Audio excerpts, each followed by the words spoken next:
আসসালামু আলাইকুম। আশা করি আপনারা ভালো আছেন। আমার কাছে আপনারা অনেকেই প্রশ্ন করে থাকেন যে আমি আপনাদেরকে আমেরিকার ভিসা দিতে পারবো কিনা, বা আপনারা অনেক সময় অনেক চটকদার বিজ্ঞাপন দেখতে পাবেন যেখানে লেখা যে 100% আমেরিকার ভিসা দিচ্ছি বা 100% নিশ্চয়তা সহ কানাডার ভিসা দিচ্ছি। এই রিলেটেড অনেক প্রশ্ন, বা অনেকেই মনে করেন যে আমেরিকা কানাডার ভিসা অনেকটা মিডল ইস্ট বা মালয়েশিয়ার ভিসার মতো, যে অনেক সময় ওরা এরকম ভাবে কাজের ভিসা ছাড়ে বা প্রতিষ্ঠানের মাধ্যমে ভিসা দেয়।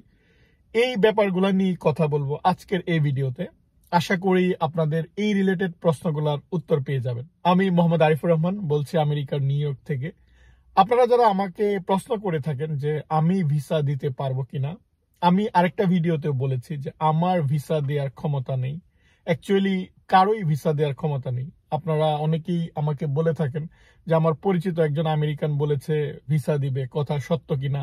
আমার একটা ফ্রেন্ড, সে আমেরিকায় থাকে, সে বলেছে আমার জন্য ভিসার ব্যবস্থা করবে, কথাটা সত্য কিনা। অ্যাকচুয়ালি এখানে কোনো ব্যক্তি বা প্রতিষ্ঠান ভিসা দেয় না, কোনো মিডিয়া বা কোম্পানির মাধ্যমে এখানে ভিসা দেয়া হয় না। ভিসা দেয় ইউএস এম্বাসি। আপনাকে আগে জানতে হবে যে আপনি কোন ক্যাটাগরির ভিসাতে আসবেন। আপনার যদি ওই রিলেটেড সব কাগজপত্র থাকে, তখন আপনি গুলশানে যে ইউএস এম্বাসি রয়েছে সেখানে গিয়ে আপনি আবেদন করবেন, আপনি ইন্টারভিউ দিবেন। তারা যদি মনে করে আপনি আমেরিকা আসতে পারবেন, আমেরিকা আসার যোগ্যতা আছে আপনার, তাহলে আপনাকে তারা ভিসা দিবে। সো কোনো ব্যক্তি প্রতিষ্ঠান বা আমি আপনাকে ভিসা দিতে পারবো না। যদি কেউ এটা বলে থাকে তাহলে সে আপনার সাথে প্রতারণা করছে। আরেকটা জিনিস হচ্ছে যে আপনারা অনেকেই মনে করেন যে মিডল ইস্ট যেরকম ভাবে কাজের ভিসা দেয়, বা অনেক সময় দেখা যায় যে জাপান অনেকগুলা কাজের ভিসা ছাড়ে বা কোরিয়া কাজের ভিসা ছাড়ে, যেভাবে আমাদের অনেকেই কিন্তু মালয়েশিয়া যায় বা সিঙ্গাপুর যায়, যে আপনার কোনো দক্ষ বা অভিজ্ঞতা নেই, ওদের এরকম আনস্কিল লেবার যেটা দরকার, আর চলে গেলেন আপনি এরকম ভাবে আবেদন করে আপনি ওই জায়গায় গিয়ে কাজ করলেন। কিন্তু আমেরিকার ক্ষেত্রে যেটা হয়, আমেরিকাও কিন্তু আনস্কিল লেবার ওদের প্রয়োজন, কিন্তু সব দেশ থেকে কিন্তু নয়। ওদের যে ক্যাটাগরিগুলো রয়েছে, আপনাকে এখানে স্কিলড বেসড যে অ্যাপ্লিকেশন, সেই স্কিলড অনুযায়ী আপনার কাজের দক্ষতা অনুযায়ী আপনি এখানে খুব সহজে আসতে পারবেন।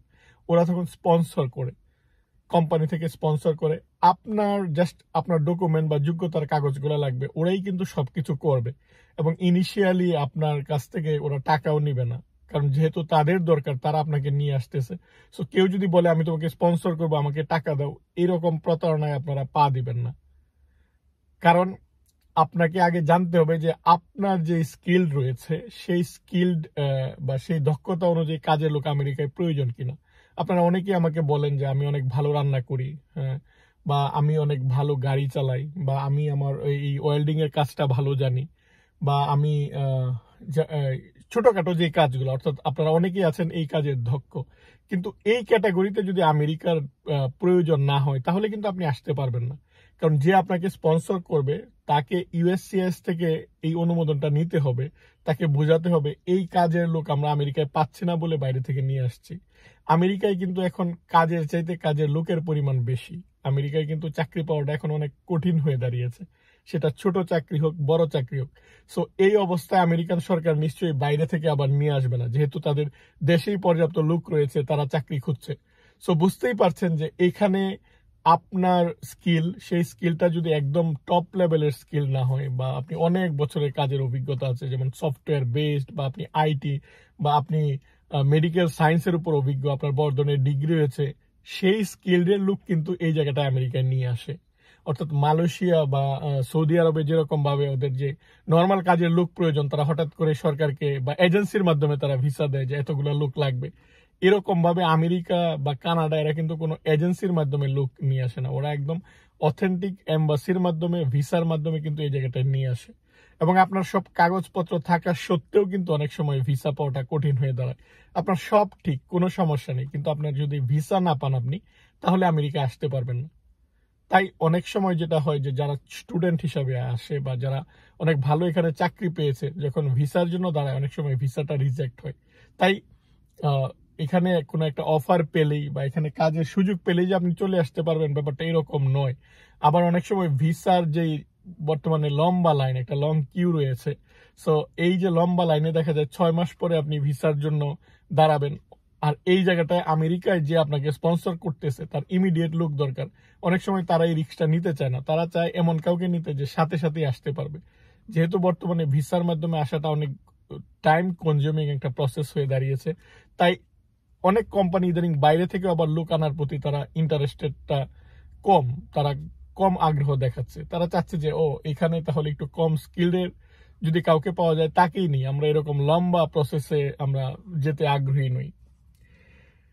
কেউ যদি আপনাকে বলে যে 100% নিশ্চয়তা সহ আমেরিকার ভিসা দিচ্ছি বা 100% নিশ্চয়তা সহ কানাডার ভিসা দিচ্ছি, বুঝবেন যে এগুলো প্রতারণা। কারণ যেটা আমি বললাম যে যদি আমিও আপনাকে বলি যে 100% নিশ্চয়তা সহ আমেরিকার ভিসা দিচ্ছি, আমার সাথে যোগাযোগ করুন, তাহলে আপনারা বুঝবেন যে এটা একদম প্রতারণা। কারণ এই এই সুযোগ আমার নেই বা এই ক্ষমতা আমার নেই। আমি যেটা করতে পারি যে কোন আপনার যেই প্রসেসগুলো রয়েছে, কোন ক্যাটাগরিতে আবেদন করলে আপনি আসতে পারবেন, আপনার সিভি দেখে বা আপনার যোগ্যতা অ্যানালাইসিস করে আমি আপনাকে পরামর্শ দিতে পারি যে আপনি এই ক্যাটাগরিতে আসতে পারেন। কিন্তু আপনাকে নিয়ে আসার বা ভিসা দেওয়ার ক্ষমতা আমার বা কোনো প্রতিষ্ঠানের নেই। বা কেউ যদি বলে যে ভিসার পরে টাকা, যে আমি আপনার কানাডার ভিসা করে দিচ্ছি, ভিসার পরে আপনি টাকা দিবেন বা আপনি যাওয়ার পরে টাকা দিবেন, এই ক্ষেত্রে অনেক সাবধানতার সহিত আপনাকে অতিক্রম করতে হবে। এরকম অনেক রিকোয়েস্ট আমার কাছে আসে বা অনেকেই বলে যে আমাকে তো অমুক এই অফার দিয়েছে, আপনি একটু চেক করে দেখেন।